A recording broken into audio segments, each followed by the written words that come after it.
ಮೈಸೂರಿನ ಗತವೈಭವ ಹೇಳೋದಕ್ಕೆ ಸುಮಾರು 7 ಲಕ್ಷ ಹೂವುಗಳನ್ನು ಹಾಕಿ 10 ದಿನಗಳ ಕಾರ್ಯಕ್ರಮದಲ್ಲಿ ಪ್ರಾರಂಭ ಮಾಡಿದ್ದೇವೆ.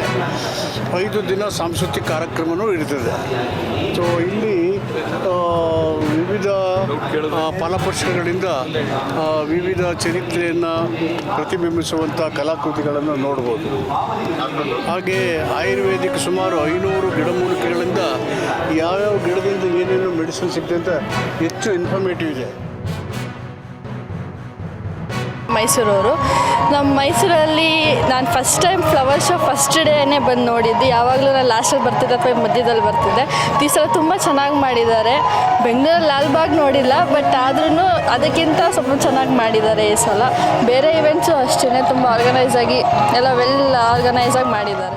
ಹಾಗೂ ಮತ್ತು ಮುಂದಕ್ಕೆ ಹೋದರೆ ಒಂದು ಇದಿದೆ, ಲಾಂಛನ ಇದೆ, ಗಂಡುಬರಂಡ ಲಾಂಛನ ಇದೆ.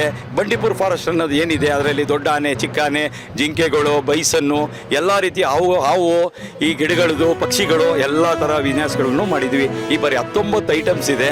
ಈ ಭಾಳ ದೊಡ್ಡ ವಿಶೇಷತೆ ಏನಂದರೆ ಎಲ್ಲದಕ್ಕಿಂತ ದೊಡ್ಡ ಆಕಾರ ಬರೋದೇ ಈ ಒಂದು ಪ್ಯಾಲೇಸಲ್ಲೇ. ಯಾವುದೇ ಒಂದು ಮೇನ್ ಥೀಮ್ ಅನ್ನೋದು ದೊಡ್ಡ ಆಕಾರ.